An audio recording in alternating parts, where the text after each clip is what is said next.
Bonjour à tous et bienvenue dans le Grand JT. Tout de suite, le sommaire. Des actes malveillants visant les environnements numériques de travail. Le gouvernement qui relève le plan vigilance attentat. Pas facile d'être serein sur les bancs de l'école en ce moment. La sécurité à l'école, on en parle dans quelques instants avec notre invité. Admirer les vitraux, c'est ce qu'on fait tous en visitant une église ou un monument. Mais savez-vous vraiment comment ils se fabriquent et quel travail se cache derrière tout cela? On en parle en seconde partie d'émission avec notre invité. Dans sa chronique Lumière sur, Guillaume Ouattara reviendra sur le 1er avril, un jour pas forcément facile pour les professeurs qui font souvent face aux blagues de leurs élèves. Mais tout de suite, place au débat du jour. Médéric Chapiteau, bonjour. Bonjour. Merci d'être avec nous dans le Grand JT sur School TV. Vous êtes sociologue et membre du Conseil des sages de la laïcité. La semaine dernière, on dénombrait près de 130 établissements ciblés par des actes malveillants. On va y revenir évidemment sur la nature de ces actes visant les environnements numériques de travail appelés ENT. Des situations qui ont toutes été signalées non seulement à l'Agence nationale de sécurité des systèmes d'information et aussi à l'autorité judiciaire. Comment explique-t-on que les établissements scolaires soient visés aujourd'hui, Médéric Chapiteau? Bon, je pense que ce n'est pas une nouveauté. Plusieurs travaux scientifiques avaient déjà préalerté sur le fait que l'école était un lieu de prédilection des différentes attaques, on va dire criminelles au sens large. Ce qui est inquiétant, c'est que c'est mis en œuvre aujourd'hui et que ce qui est encourageant, c'est que les autorités le prennent à sa juste mesure et font le nécessaire. C'est-à-dire qu'il y a une collégialité qui se fait entre les différents ministères pour pouvoir intervenir de manière efficace. Mais alors, est-ce que pour vous, c'est le sanctuaire dont on parlait, évidemment, l'école est un sanctuaire, cette fameuse phrase qui est visée, ou c'est autre chose que l'on cherche à atteindre les jeunes en particulier? Je pense qu'il y a un double intérêt pour celles et ceux qui s'attaquent à l'école. Le premier intérêt, effectivement, c'est de s'attaquer au principe de l'école républicain. C'est le lieu des savoirs, c'est le lieu de la transmission, c'est le lieu de l'éducation de la jeunesse de demain. Donc, les faire prendre en compte cet aspect-là est très important. Et la deuxième chose, c'est d'insuffler une forme de terreur en plus de la société aux enfants. Donc, c'est une double cible. Oui, double cible évidemment, et on va en parler. Le collège Carnot de Lille fait partie des établissements qui ont été visés dans ces attaques en se connectant sur l'ENT ce samedi. D'ailleurs, vendredi soir aussi, je crois, les élèves et les enseignants ont reçu un message d'une personne se réclamant de l'État islamique. Les messages évoquent des attaques contre 122 établissements et menacent d'un passage à l'acte lundi. Il ne s'est rien passé, mais des centaines de familles et de personnels de l'éducation sont désormais tétanisés. C'était déjà le cas, on l'a vu bien sûr avec l'assassinat malheureux de Samuel Paty, de Dominique Bernard. Est-ce qu'aujourd'hui, on est dans une vague d'angoisse permanente dès qu'on se rend dans un collège ou un lycée? Alors, c'est l'objectif recherché par celles et ceux qui font ce type d'attaque, et notamment l'État islamique qui revendique ce type d'attaque. Le but étant tout simplement d'insuffler, c'est ce que je venais de dire, une terreur. Ce qui est difficile, c'est de faire comprendre aux familles et aux élèves qu'aujourd'hui, les services de sécurité français, je dirais même le gouvernement dans son ensemble, fait tout ce qu'il faut pour déjouer ces attaques. Et on peut se réjouir de l'efficacité des services. Maintenant, on a un travail aujourd'hui d'accompagnement des élèves et des parents sur cette problématique qui est nouvelle sur le territoire national.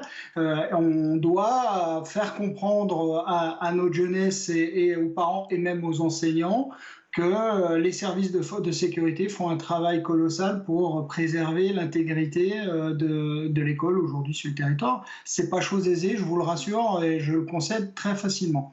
Pourquoi vous dites que c'est pas chose aisée? Vous avez l'impression que les Français ne croient pas en l'efficacité des services de renseignement? Je crois que on voit très rapidement, à la fois politiquement et sur certains espaces, la mise en cause des services de police et des services de renseignement, alors qu'ils font un travail considérable à la fois sur cette thématique, mais sur le bien-être de la société en général. Et on ne peut pas à la fois mettre en doute le lundi les forces de sécurité sur certains aspects et le lendemain les mettre en avant sur un travail qu'ils ont réalisé de longue haleine, notamment sur la lutte contre le terrorisme. C'est un tout, c'est un ensemble. Quand il y a des problèmes, il faut le dire, il faut les traiter, mais il ne faut pas s'acharner sur les forces de l'ordre aujourd'hui, alors qu'ils sont sur tous les fronts, y compris les Jeux Olympiques qui arrivent prochainement, et bien évidemment avec cette nouvelle menace effective sur l'école, qu'elle soit numérique ou réelle. Alors que la France vient de passer en alerte urgence attentat, c'est-à-dire le niveau maximum, maximal d'alerte, il existe pour vous une réelle menace d'attentat spécifiquement sur les établissements scolaires ? Aujourd'hui, on a une difficulté majeure sur l'école, on l'a dit, puisque les menaces sont ciblées. On a quand même quelque chose qu'on a en sous-jacent, hein. Vous le savez, on en a déjà parlé, je crois, une fois sur votre plateau, c'est les élèves qui sont fichés au FSPRT, donc radicalisés, qui sont au sein des écoles, ce qui ne nous rassure pas tous par rapport à leur devenir, en espérant que ces menaces ne les activent pas un peu plus dans leur radicalité. Donc ça fait effectivement plusieurs attaques en quelques mois, et je n'ignore pas et je n'oublie absolument pas les attentats contre Samuel Paty et Dominique Bernard, bien entendu. Ça montre aujourd'hui une forme de cible prioritaire, et il faut renforcer collégialement, et je dirais tous ensemble, l'école de la République. L'auteur des faits, il y a eu plusieurs faits, mais en tout cas un auteur qui a été remarqué qui promettait la décapitation et l'explosion de plusieurs établissements avec du C4. Déjà, j'aimerais savoir ce que ça veut dire C4. Est-ce qu'on est face à un véritable danger? Est-ce que c'est une attaque qui est vraiment à l'intérieur de la France? Est-ce que c'est une attaque extérieure? On parle beaucoup des attaques venant aussi de la Russie ou d'autres pays, qui seraient des attaques cyber-terroristes. Quel est votre avis sur la question?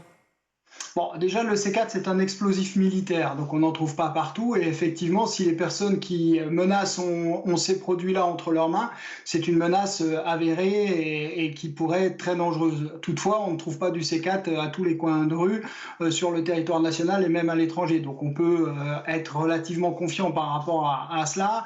Les services de sécurité font très bien leur travail là-dessus. Donc ça, c'est le premier élément. Concernant les menaces avérées, des gens qui annoncent toujours des décapitations ou autres, c'est toujours très difficile. Les menaces endogènes ou exogènes existent, donc endogènes de l'intérieur, exogènes qui pourraient venir de l'extérieur. Aujourd'hui, le gouvernement a fait remonter le seuil de vigilance, vous l'avez dit tout à l'heure, et on peut s'en réjouir. Ça prouve que tout le monde est en alerte maximale sur le sujet, et les services travaillent plus que la normale pour garantir notre sécurité. Donc oui, il y a une menace avérée, c'est officiel. Deux, les services font très bien leur boulot, et c'est pas la première fois où on est en urgence maximale et que de nombreux attentats sont déjoués. Mais le ministère de l'Éducation s'assure quand même, et je cite par ailleurs, qu'il n'y a pas de compromission des réseaux du fait de l'envoi de ces messages.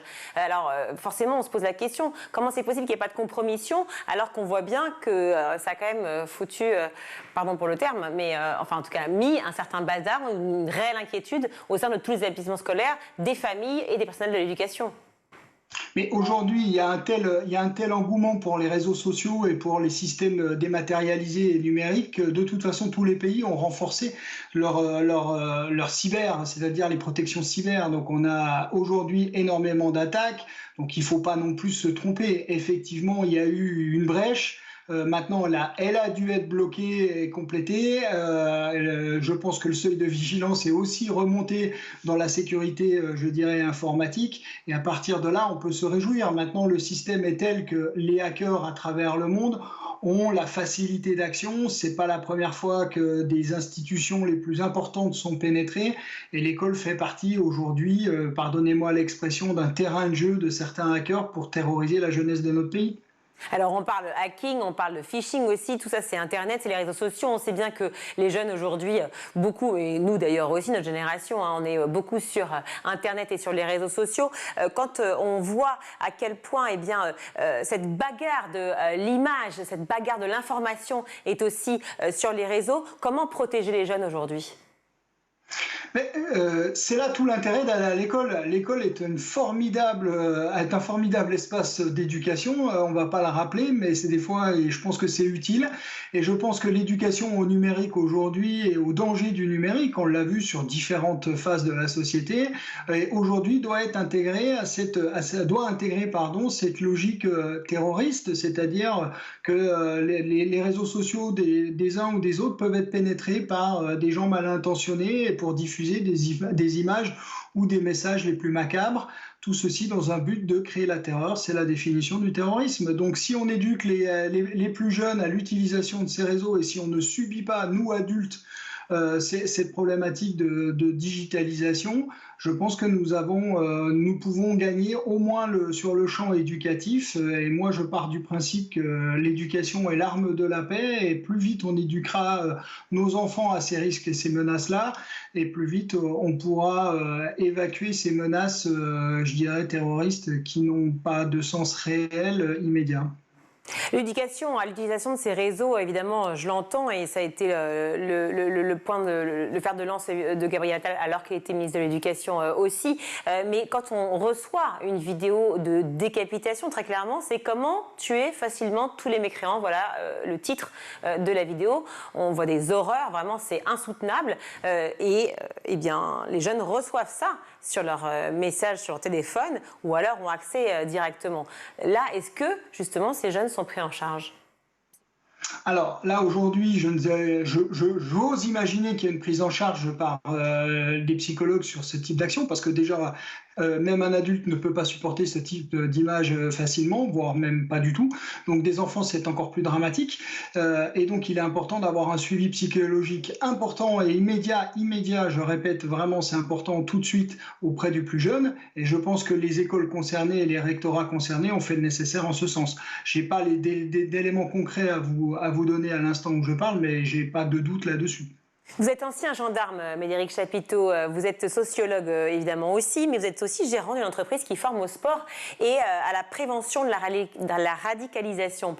Est-ce que justement l'enjeu est là, de pouvoir joindre aussi le sport et cette prévention-là? Je pense que tout espace d'éducation, l'éducation nationale, le sport dans sa dimension éducative, la culture, tout le monde a un rôle à jouer pour préserver les valeurs de la République, de notre République et le mode de société dans lequel on vit. C'est-à-dire que tous les acteurs éducatifs, l'encadrement a un rôle à jouer. Pour ça, il faut agir en complémentarité.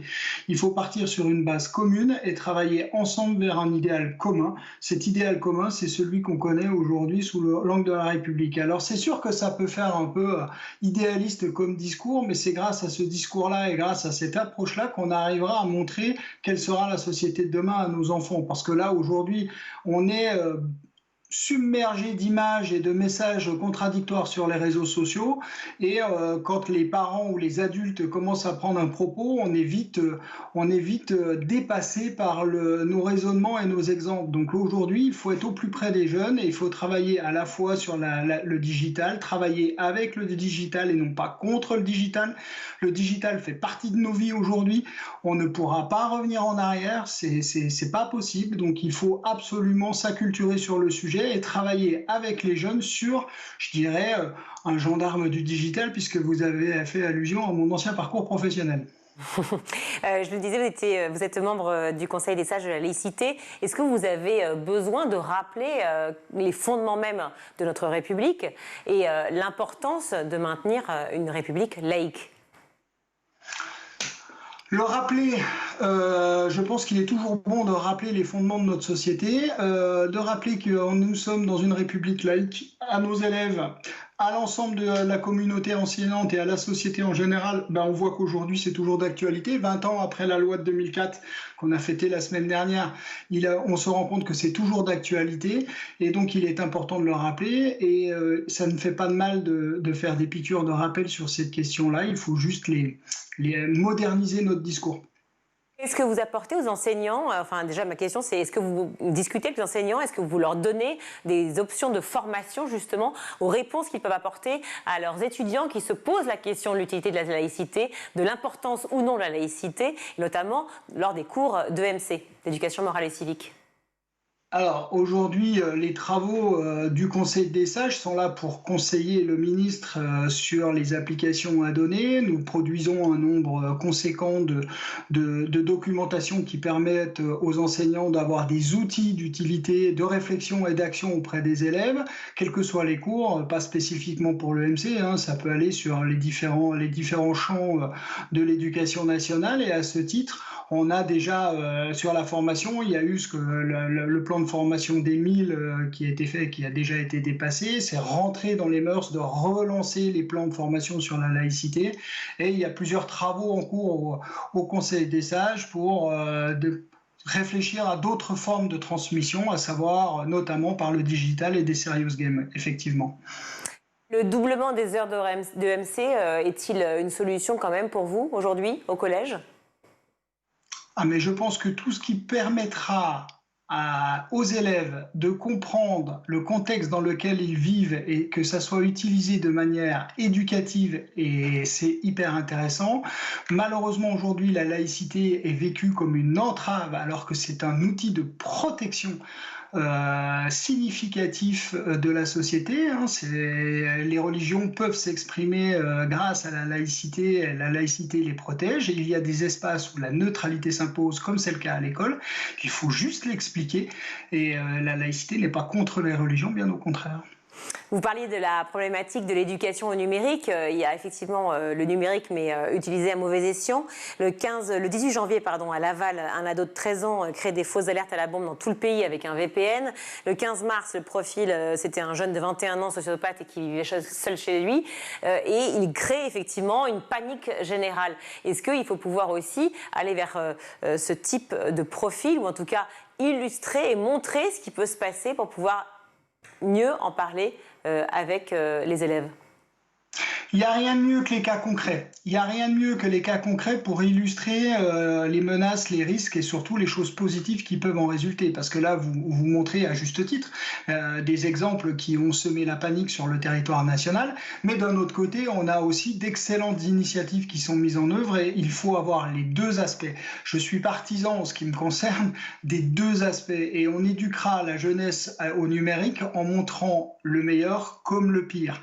Et il ne faut pas avoir peur de le montrer parce que de toute façon, ils le découvriront. L'Internet aujourd'hui et le numérique au sens large a très peu de limites pour celui ou celle qui veut savoir utiliser à de mauvais escients. Au regard des faits, certains emploient le mot canular. Est-ce que c'est approprié selon vous? Pour moi, c'est pas un canular. En ce qui me concerne, à partir du moment où on distille de la terreur et que ça fonctionne et qu'il y a de la panique et qu'on fait bouger des institutions, des forces de l'ordre, etc., c'est pas un canular. La menace, le fait d'envoyer des vidéos de décapitation sur des messageries NT ou autres n'est absolument pas un canular parce que le résultat est toujours là, c'est-à-dire que nous avons des enfants dont nous devons nous occuper psychologiquement à l'issue de ça. Et donc, c'est déjà des zones de terreur qui sont passées et c'est des craintes à avoir pour la suite. Donc, c'est absolument pas un canular. Il faut le prendre au sérieux et ce n'est pas un jeu non plus. C'est quelque chose de grave et il faudra le sanctionner en tant que tel. L'idée aussi de déjouer un système pour certains ou sinon pour d'autres d'attirer les gendarmes et les policiers dans un guet-apens? Les gendarmes et les policiers sont formés à ce genre de menaces et de risques. Ils peuvent tomber dans un guet-apens, mais ils y sont préparés. La priorité d'un gendarme et d'un policier, c'est de protéger les citoyens. J'en ai fait partie pendant 15 ans. Et quoi qu'il arrive, ils prendront tous les risques pour protéger les citoyens, a fortiori des enfants et des élèves qui pourraient être les leurs. Mais même si ce ne sont pas les leurs, ils seront en premier lieu à l'école pour faire assurer la protection et faire la levée de doute. La Russie a connu, on peut dire, notre Bataclan à nous, un impact très fort de cet attentat, évidemment, ici en Europe. Est-ce que ça joue sur la vigilance que l'on a ici en France ? Ah bah clairement, j'étais moi-même à un concert hier soir, les mesures de sécurité étaient particulièrement drastiques, donc, et c'est bien légitime. On a basculé sur un niveau de vigilance maximale pour les attentats terroristes. Donc effectivement, dès qu'un attentat arrive comme ça en Europe ou à travers le monde, sur le continent en tout cas, on se retrouve à une menace avérée et donc tous les pays le prennent en alerte et font le nécessaire. Donc aujourd'hui, on a basculé sur une zone de tension maximale et c'est bien évident. Mais on peut parler d'ingérence aussi, et d'ingérence clairement dans le cadre de l'école ou pas? Je ne sais pas si j'utiliserais le terme ingérence. J'ai du mal à cibler le terme ingérence, à utiliser ou mobiliser le terme ingérence dans ce cas de figure. J'ai plutôt l'impression que nos assaillants, on va les appeler comme ça, ont ciblé deux éléments importants, la jeunesse d'un pays et l'école. Ils avaient ciblé, vous l'avez dit, avec le Bataclan, la culture. Là, ils ont ciblé l'école. Ça fait encore plus sens pour eux et ça touche encore plus de monde puisque à la fois ce sont les enfants et donc les parents sont inquiets. Donc ça bouleverse considérablement les équilibres sur notre territoire et donc on est tous en vigilance accrue sur cette problématique-là. Donc pour moi, c'est pas une vigilance. Ils ont ciblé, c'est stratégique et ciblé, mais c'est pas nouveau. Ils l'avaient annoncé. Aujourd'hui, on doit faire face à cela et c'est même pas je pense, je suis certain que les autorités aujourd'hui vont renforcer l'interministérialité et le décloisonnement entre l'éducation nationale et le ministère de l'Intérieur, qui est absolument, c'est vraiment absolument vital que tout le monde travaille main dans la main sur la protection de cette menace et pour la combattre. Beaucoup de gendarmes et de policiers déployés aussi pour pouvoir justement faire face à cette situation très insécure. Comment réagissent, puisque je le disais, vous êtes ancien gendarme, comment réagissent vos anciens collègues aujourd'hui ? Les menaces et les contraintes se multiplient de jour en jour. Elles sont aussi diverses et variées, mais là, je ne suis plus en activité, mais je pense ne pas trahir leurs pensées en disant que de toute façon, ils mettront tout en œuvre pour protéger les écoles. Encore une fois, les écoles, c'est les enfants, et les enfants, ça touche tout le monde, et il n'y a personne qui peut rester en dehors de cet aspect-là. Ça ne veut pas dire qu'ils ne vont pas priorer, qu'ils ne vont pas s'occuper du reste, hein. Mais bien évidemment, aujourd'hui, tout le monde est sur le pont et il faut, pour que ça fonctionne, ils peuvent pas résoudre tout seul. Il faut vraiment, ce que je vous disais juste avant, un décloisonnement et un partenariat fort entre les différents acteurs des différents ministères pour agir ensemble sur la moindre crainte. Il faut pas attendre, il faut signaler tout de suite toute information qui pourrait leur être utile. Comment modifier l'image de la police vis-à-vis des jeunes ? Je ne parle pas des gendarmes, vous remarquerez, mais l'image des policiers est souvent assez, disons, comment dire, trouver le mot, pas forcément jolie. Je pense que c'est juste une histoire. Aujourd'hui, il y a une instrumentalisation qui est faite notamment certaines fois par certains partis politiques. Dans d'autres cas, c'est aussi dans les cas des réseaux sociaux. Puis il y a aussi des déviances qui sont repérées de la part des forces de l'ordre. Et moi, je mets tout le monde, toutes les forces de l'ordre au même niveau, puisque tout le monde travaille ensemble pour un bien commun. La difficulté de travailler sur l'image aujourd'hui, c'est que le meilleur moyen pour qu'on évite d'avoir des difficultés à se comprendre et renforcer des oppositions qui n'ont pas lieu d'être, c'est que chacun constate que le travail est fait dans de bonnes conditions, c'est-à-dire qu'il n'y a pas de travers, il n'y a pas de déviance de la part des forces de l'ordre, et quand c'est le cas, elles doivent être sanctionnées, et c'est le cas. Et à partir de là, on peut espérer que, rappelez-vous, après le Bataclan et après les attentats de 2015, il y avait des haies d'honneur qui étaient faites envers les forces de l'ordre. Et quelques mois après, on peut se retrouver dans des conflits, lors de conflits sociaux, les mêmes personnes qui faisaient une haie d'honneur leur jettent des pavés.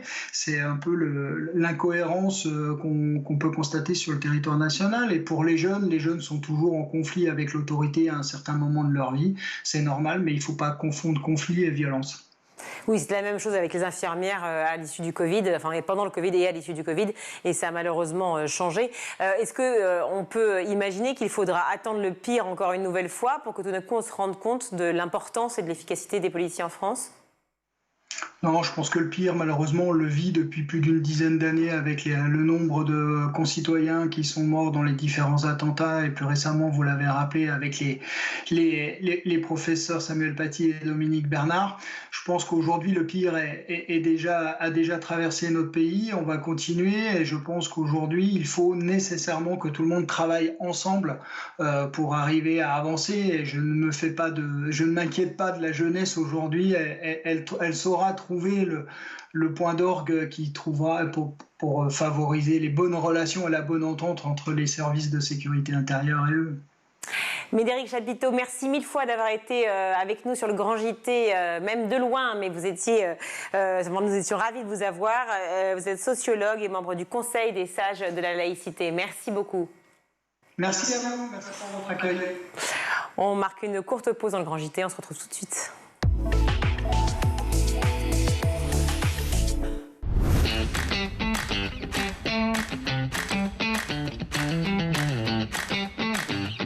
Chaque matin, dès 6h, retrouvez Emmanuel Davidenkoff et son équipe dans La Quotidienne. En compagnie d'un invité fil rouge, il vous donne des clés de compréhension et des pistes d'action en matière d'éducation. L'école, c'est le sanctuaire, mais c'est aussi un sanctuaire qui doit protéger nos enfants. À partir de 9h, Patrice Boisfer prend le relais dans le MAG. Au cœur des territoires, la parole est donnée tous les jours aux élus locaux et régionaux, ainsi qu'à ceux qui font l'école. Initiatives locales, projets éducatifs, l'équipe du MAG met en avant ceux qui cherchent à faire bouger les choses. Et donc nous devons en permanence ajuster, accompagner les jeunes évidemment, mais aussi les familles et faire en sorte qu'ils puissent étudier dans des lieux le plus agréables possible. À 12h30, School TV vous propose de plonger dans l'école du futur. Avec ses invités, Philippine Dolbeau décode et teste les nouvelles technologies mises au service de l'éducation. Comment éduquer nos enfants à l'ère du numérique? Élément de réponse avec une équipe de chroniqueurs à la pointe des tendances tech. Nous, notre point, c'est de dire qu'avec l'expansion du numérique et la prépondérance des écrans, il est normal de donner à la littérature les moyens de se battre à l'heure du numérique. Tous les soirs à 20h30, dans le grand JT de l'éducation, Virginie Guillaume fait le point sur l'actualité du jour. Politiques et acteurs de l'éducation se questionnent sur l'avenir de nos enfants à l'école. Je me suis rendu compte que beaucoup d'enseignants aujourd'hui en France se retrouvent à utiliser leur propre téléphone portable, leur propre ordinateur pour faire des contenus ou pour dialoguer avec leurs élèves. C'est indigne. Chaque semaine, Malika Ménard reçoit une personnalité qui raconte ses souvenirs d'écolier et dévoile sa vision de l'école d'aujourd'hui et de demain. L'école de demain, ça doit être d'offrir 1 milliard de possibilités à tout le monde avec le même niveau de satisfaction et voilà, qu'il n'y ait pas les bons, les mauvais. School TV, imaginons ensemble l'école de demain.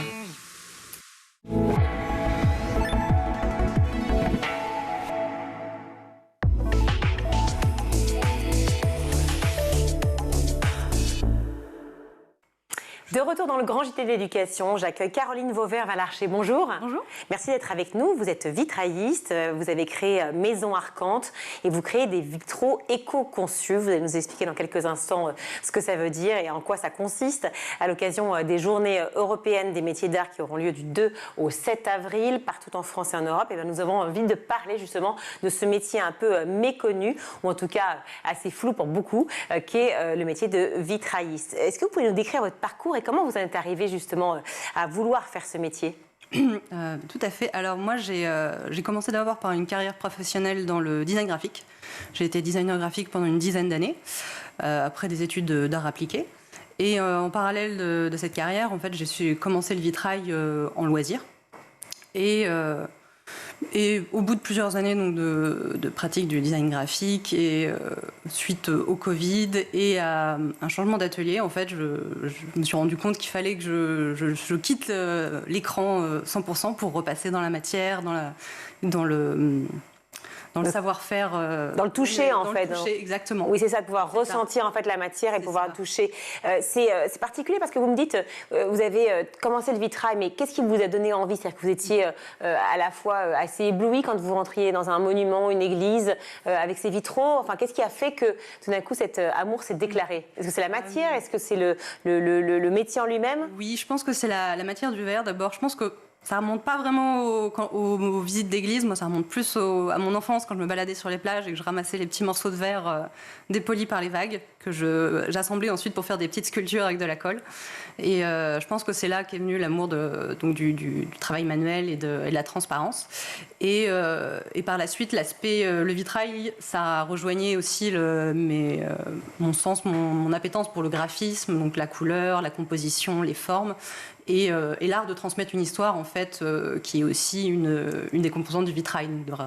Donc, raconter des histoires et faire vraiment transmettre un peu le savoir-faire, le beau, la lumière. Alors, ce sont des vitraux éco-conçus, ça veut dire qu'ils ont été... Quelle est la technique qui est utilisée pour cela? Alors, en fait, moi, dans mon activité, j'utilise plusieurs techniques. Enfin, je propose plusieurs techniques. La première, donc, c'est une technique qui a été mise au point il y a une vingtaine d'années par l'artiste Juan Villatoro, au Guatemala. Et j'ai découvert cette technique au moment où justement je commençais à me poser des questions sur passer le cap pour passer mon CAP métier du verre. Et c'est vraiment ce qui m'a donné envie de franchir le pas, parce que c'est une technique qui est faite, qui n'utilise pas du tout de plomb, ni de cuivre, ni d'étain, et qui est à base de pâte de cellulose, donc de pâte de papier. Donc du papier que je peux récupérer, réutiliser en fait, ça vie. Ah oui, d'accord, on peut réutiliser le papier, donc effectivement, ça a une vraie notion écologique. C'est ça. On est à la fois sur la santé. C'est ça. Donc c'est beaucoup moins dangereux. C'est ça, et puis ça permet de ne pas utiliser de plomb, qui risque en plus d'être interdit par l'Union européenne d'ici quelques années, au grand dam de mes consoeurs et confrères, et d'essayer d'éviter de puiser dans des ressources non renouvelables, et très nocives pour l'environnement à transformer. Avec le papier, on arrive à avoir les mêmes résultats ? Non, justement. Et c'est un peu justement ce qui m'a intéressée dans cette technique, c'est-à-dire que c'est des vitraux vraiment d'intérieur, même si au Guatemala, eux, ils se permettent de le mettre à l'extérieur, mais ça va dépendre du climat de la région. Donc en Île-de-France et en France, je recommande plutôt les utiliser uniquement en intérieur. Donc on peut, si on veut, avoir un aspect très noir qui va rejoindre l'aspect du plomb. Mais l'intérêt de cette technique, je trouve, pour moi, c'est vraiment de jouer sur toutes les couleurs, en fait, donc, qui sont disponibles avec des pigments que j'utilise, que j'essaye de sourcer localement, donc les ocres du Roussillon, etc. Et ça permet vraiment d'avoir des effets, donc par exemple de jouer sur des dégradés. Donc, chose qui est impossible de faire avec la technique traditionnelle au plomb. Donc, et alors là, par exemple, si je prends ces vitraux-là, ça c'est des feuilles de verre. Nous les montrer en fait, pour qu'on puisse les voir à l'antenne. Oui, alors ça, ce sont quoi ? En fait, ça, c'est des feuilles de verre que je vais travailler, donc que je vais découper pour pouvoir les façonner, pour les mettre dans des vitraux, en fait. Donc, je vais pouvoir les découper dans ces formes-là et les assembler ensuite avec mon sertissage qui est un peu proche du papier mâché, en fait, en texture. Et vous pouvez nous parler d'un projet que vous avez particulièrement marqué lors d'un travail sur les vitraux ? J'ai eu une commande récemment pour une architecte qui voulait en mettre un dans sa salle de bain et vraiment juste derrière le lavabo. Donc c'est vrai que je lui ai dit, vraiment expliqué, donc c'était pas vraiment le meilleur endroit à cause de l'humidité. Mais, à cause de la problématique du papier, voilà, en l'occurrence. Ouais. Mais grâce à elle, et vu que c'était une salle de bain peu utilisée, enfin pas avec beaucoup de passages, j'ai trouvé une façon d'imperméabiliser un petit peu cette technique avec de la cire végétale ou la cire d'abeille, ce qui me permet de proposer aussi et d'avoir développé cette technique grâce à ce projet. En plus, c'était un projet très grand pour une salle de bain, donc c'était assez impressionnant. Vous allez participer à ces journées européennes des métiers d'art ? Oui, j'y ai participé l'an dernier. Ouais. Et là, j'y participe aussi cette année pour faire découvrir mon atelier au public, aux curieux et autres. Et je suis dans un atelier partagé à Agnières-sur-Seine. Donc, je partage avec une autre vitrailliste qui, elle, fait du vitrail traditionnel au plomb et un designer d'objets spécialisé dans l'upcycling. C'est l'occasion de rencontrer effectivement plusieurs personnes qui sont dans ces métiers dits de la main, du travail manuel. Est-ce que vous voyez un engouement particulier, notamment des jeunes, pour le travail manuel ? Alors, je ne sais pas pour tous les jeunes ni pour tous les travaux manuels, mais on voit qu'il y a beaucoup de jeunes on a beaucoup de demandes de stage. Enfin, assez régulièrement, et on sait que dans le lycée professionnel du vitrail, au lycée Le Cadenou, ils ont beaucoup de demandes. Enfin, c'est vraiment leurs classes sont assez remplies, donc j'ai l'impression qu'il y a un engouement qui revient en effet pour les jeunes générations, pour le métier. C'est ça, un avenir réel pour le vitraux. 37% des Français envisageraient une reconversion dans les métiers de la main et de l'humain. Est-ce que vous voyez aussi des personnes qui avaient une autre vie avant, qui avaient un autre métier qui n'avait rien à voir, et tout d'un coup de se dire j'ai besoin maintenant de me ressourcer, comme vous l'avez fait d'ailleurs, et en touchant la matière, en découvrant, en manipulant. Ma colocataire d'atelier, elle aussi, est aussi en reconversion, donc on s'est lancées toutes les deux dans l'aventure.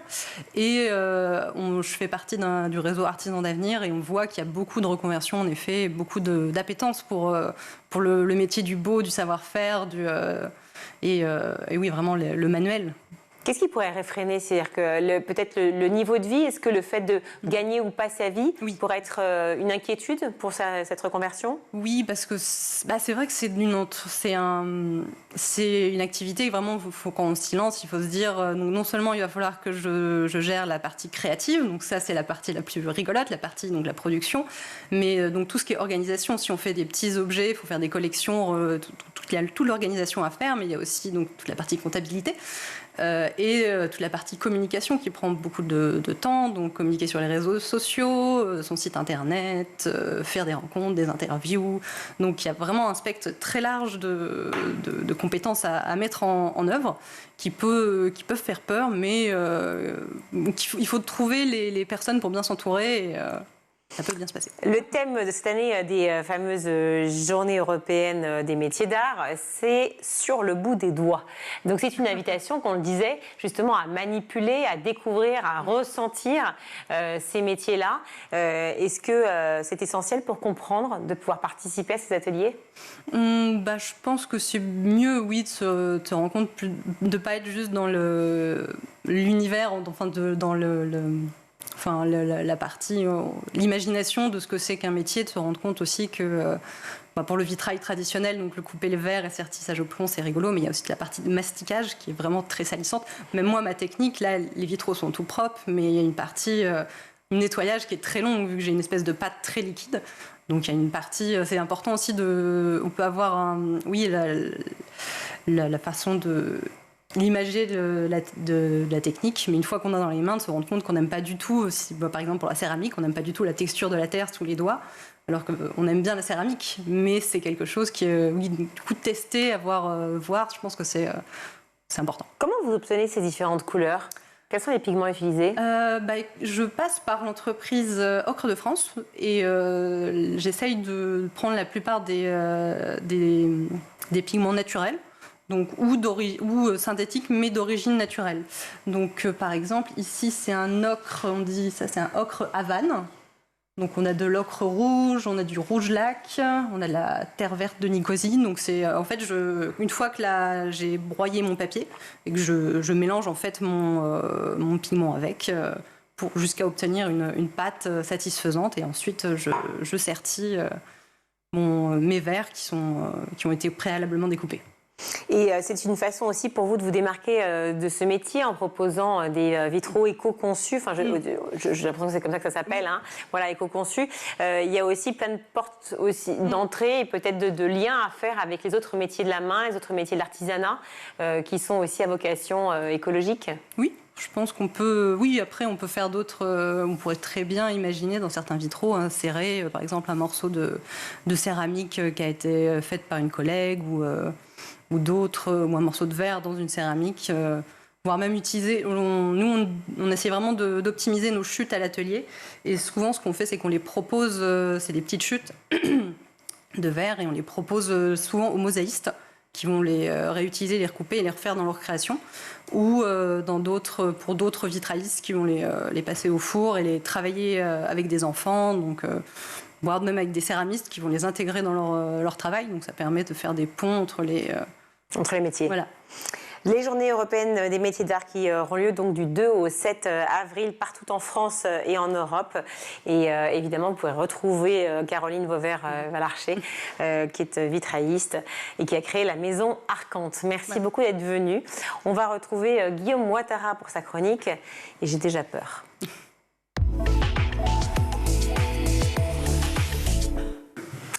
Cher Guillaume, vos chroniques sont d'une nullité qui m'exaspère. C'est insupportable pour moi. Travailler avec vous sur ces JT est un calvaire quotidien. Et je n'espère qu'une seule chose, c'est que vous ne veniez plus vous asseoir à côté de moi sur ce grand JT. Mais je suis choquée, Virginie. Je suis extrêmement choquée. Peut-on avoir des rires?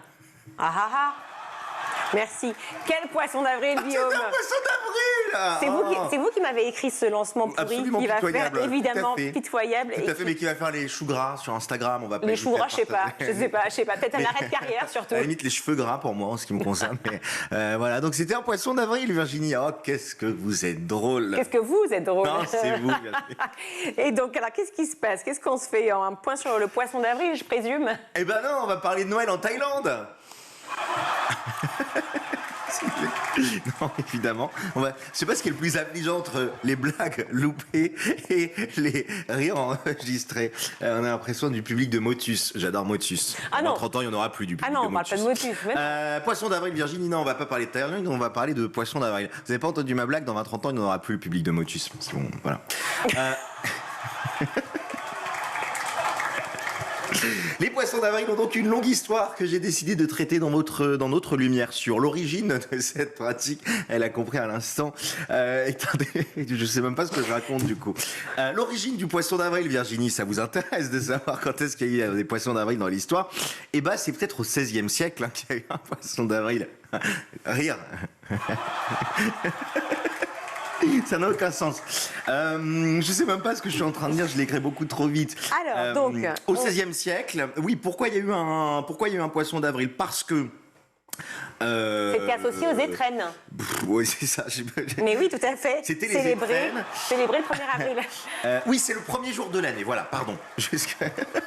Ils mettent des rires en plus. Jusque dans les années 1564, le premier jour de l'année était le 1er avril. C'était le jour associé aux étrennes. Mais il y a un édit de Roussillon qui est mis en place par le roi Charles IX. Vous le connaissez bien, Charles IX, comme roi. Et donc, c'est le 1er janvier qui devient le premier jour de l'année. Malgré tout, certains continuent à vouloir faire que le premier jour de l'année soit le 1er avril. On soude leur tête, on se paye leur tronche. Et donc, c'est comme ça qu'on commence à leur faire des pranks. Et c'est là que naît le 1er avril et les blagues. Mais pour d'autres, ça remonterait... Bon, j'en peux plus de ces rires, c'est un carnage cette chronique. Pour d'autres, ça remonterait à bien plus longtemps. Eh ben oui, pour certains, la tradition remonterait en fait à l'Antiquité, puisque les Grecs avaient l'habitude de consacrer certaines journées à des divinités. Le 1er avril se situait 10 jours après l'équinoxe de printemps. C'était réservé au dieu du rire. C'était une journée ponctuée de farce et c'est une tradition qui a perduré dans l'histoire. Donc, que ce soit chez les Grecs ou chez notre ami Charles IX, eh bien, voilà, c'est les... Et alors, en dehors de cette chronique sublissime, vous avez décidé de nous partager un joli poisson d'avril. Oui, j'avais envie de vous montrer, puisqu'il faut rattacher tout ça à l'éducation, puisqu'on est dans le grand JT de l'éducation. Rendez-vous à l'université avec Matthew Weather, un prof de maths qui adore faire des blagues du 1er avril. Je n'ai pas résisté à l'envie de vous montrer ce qu'il a fait le 1er avril 2017 à ses étudiants.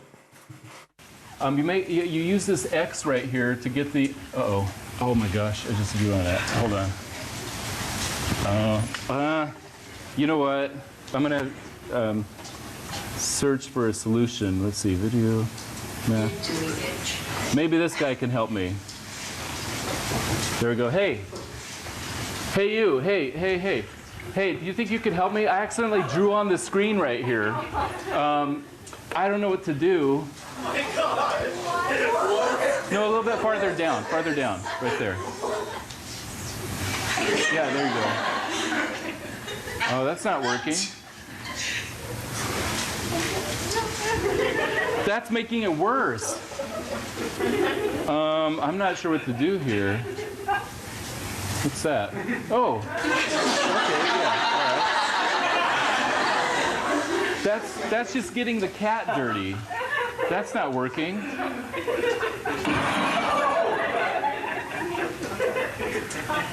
All right, okay, yeah, let's try that, Oh.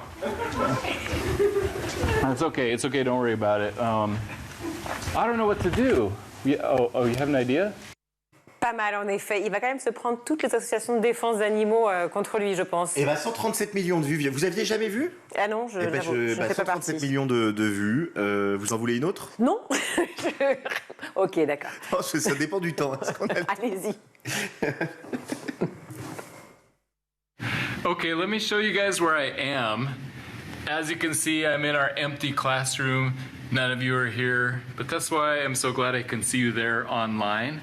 I came here because I want to use the whiteboard today. So I'm going to switch over to the back camera. Okay, so now you should be able to see me and the whiteboard and the screen. And let me see if I can play a video. Okay, so this is the formula for falling objects. Oh, hey, nice to see you again. How's it going? Okay, thanks. Hey, could you do me a favor? I'd rather have Google Chrome instead. Okay. Wait, what do I get out of it? Well, I don't know. What do you want? Maybe a lightsaber. Okay, sure. Hold on. Let me get it for you. Where are you going? think he's gone. Oh, here he comes. What is that? How about that one? You like that one? Yeah, the blue one. Okay. Let's see here.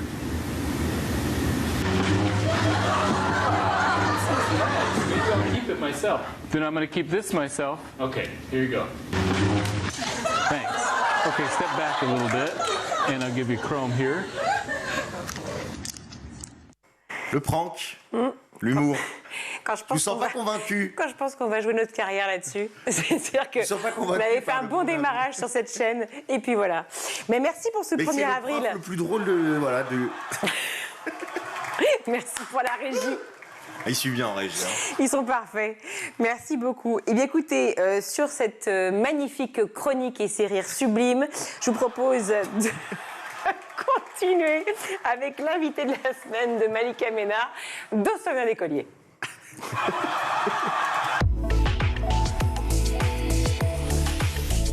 Bonjour à tous et bienvenue dans Souvenirs d'écoliers. Chaque semaine, je reçois une personnalité qui se confie sur son enfance et sa scolarité. Et avec moi cette semaine, Akram Benallal. Bonjour Akram. Bonjour.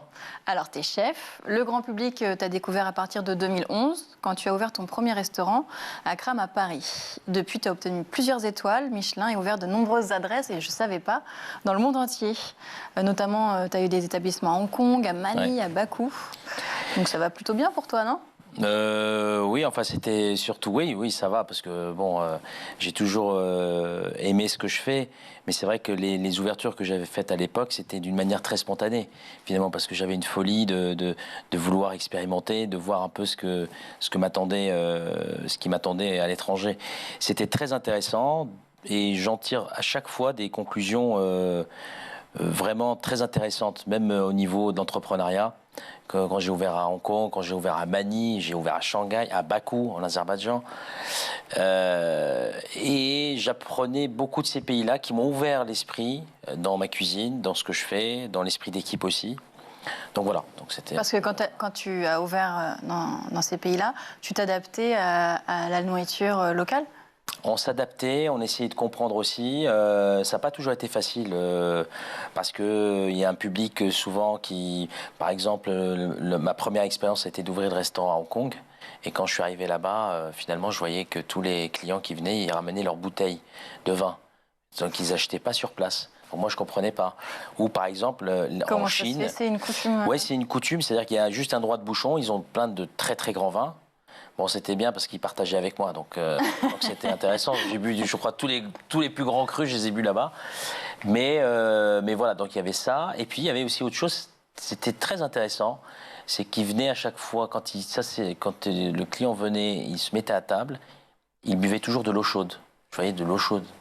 Donc ils se servaient de l'eau chaude, ils buvaient ça. Et j'aurais expliqué, mais pourquoi ? En fait, ils expliquaient que ça avait un rapport avec le corps, pour l'œsophage, pour se nourrir, pour ne pas avoir de peine dans l'estomac. C'est une habitude que tu as gardée ? Oui, alors, oui, et d'ailleurs, c'est pour ça qu'il faut toujours démarrer avec une soupe. Voilà, les soupes, les consommer, avant de pouvoir prendre d'autres plats. Et c'est très intéressant de le faire. Je le fais de temps en temps, je ne le fais pas tout le temps, mais c'est vrai que oui, c'est intéressant de le faire. Dans quelques mois auront lieu les JO 2024 à Paris et tu fais partie des chefs qui ont été choisis pour élaborer des menus. Oui, absolument. Je suis très fier, très honoré. Qui vont être proposés aux athlètes. Qui vont être proposés aux athlètes. On sera dans le village olympique. Donc, bon, d'une, c'est super. Enfin, c'est une expérience qui va être incroyable. Et bien évidemment, mois d'août, je resterai à Paris. Mes restaurants seront ouverts et je suis très content parce que j'adore Paris au mois d'août. Mais ce qui est très intéressant, c'est que ça a été de comprendre ce projet qui a été réfléchi depuis 4 ans, quand il y a eu l'appel d'offres qui a été fait. On était venu me voir, c'était Sodexo Live qui répondait à l'appel d'offres. Et donc, c'était aussi de montrer que les chefs font partie, en fait, des athlètes. Et aussi, c'est de montrer au monde entier que la gastronomie fait partie du patrimoine. Donc ça fait voilà. Et donc ça a été de travailler sur les recettes. Comment justement tu prépares des menus pour des athlètes ? Les menus avec les athlètes, ça a été fait d'abord. Bon, ce qui est bien, c'est que Sodexo, eux, ils font beaucoup de volume. Il y aura quasiment 25 000 repas qui seront servis par jour. Donc, ce qui est énorme. Et à côté de ça, on a créé un espace, un petit restaurant qui va être pour les athlètes aussi, où ils pourront venir sur place pour déguster d'autres choses un peu plus sophistiquées, un peu plus travaillées. C'est aussi pour leur montrer que voilà, on a pensé à vous si vous voulez découvrir la cuisine parisienne. Il n'y a pas le droit de faire quelque chose de calorique. Alors si, figure-toi que si. Alors c'est aussi étrange que ça peut paraître, ils ont besoin de se nourrir. C'est-à-dire que de viande, de choses, bon, bah, bien évidemment pas trop grasses, mais ce qui pour moi est intéressant, c'est que on a travaillé sur cette réflexion. Je me suis dit, moi, qu'est-ce que je vais pouvoir travailler comme produit qui va les intriguer, les intéresser. Donc on a travaillé le quinoa, qui est fait dans la région centre, à côté d'Orléans. C'est un couple qui fabrique ça, donc tu vois, donc il y a toute une réflexion aussi de produits qui vont venir à 200 km autour de Paris. Voilà. Ça, c'est tout bon, c'est calé, c'est fini. Les projets dans les prochains mois? Les prochains mois, là, récemment, on a ouvert donc, le Raphaël Hôtel, qui avait entièrement été refait en restauration. On ouvre le 15 avril la terrasse. Superbe terrasse avec vue sur la Tour Eiffel. Terrasse. Franchement, c'est l'une des meilleures terrasses, je dirais, de Paris. Après, il y a beaucoup à l'étranger aussi. On ouvre Koweït fin d'année. Il y aura aussi Dubaï fin d'année et l'Arabie Saoudite l'année prochaine. Voilà. T'es débordé? Non, ça va, j'ai pas l'air, non, ça va. T'as l'air cool. Ouais, parce qu'en fait, j'ai la chance d'être très très bien entouré. Ça m'a pris beaucoup d'années parce que l'entourage est très important. Moi, j'essaye de faire en sorte que mes équipes soient vraiment partie prenante de tous mes projets, qu'ils puissent y participer, voyager, aller à ma place, parce que moi, je l'ai déjà fait plusieurs fois. J'ai une confiance vraiment... Tu délègues beaucoup, alors? Je délègue, ouais. Parce que déléguer, tu ne peux pas faire ce métier si tu ne délègues pas. Tu ne peux pas te développer si tu ne délègues pas. Et je pense que quand on est chef, après on devient leader, après on devient leadership, mais le leadership, c'est celui qui t'embarque, c'est celui qui t'emmène dans des projets. C'est-à-dire que moi, avec mes équipes, demain, je leur dis, je fais un restaurant sur la Lune, ils vont suivre, quoi. Même si ça paraît fou, mais les plus belles idées, c'est d'embarquer avec toi les personnes qui croient en toi. Et c'est vrai que voilà, donc c'est formidable de pouvoir participer avec eux sur ces nouveaux projets. C'est déjà la fin de ce numéro. On se retrouve demain, toujours en compagnie d'Akram Benallal pour la suite de Souvenirs d'écolier.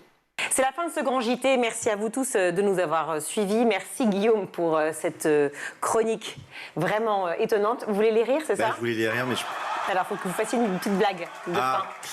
Une blague de fin, c'est deux dauphins qui sont dans l'eau. Il y en a un qui dit à l'autre dis donc, comment tu fais pour respirer? L'autre qui dit toi, comment tu fais pour parler? Non, je sais pas, je connais pas de blague, j'ai essayé de l'inventer.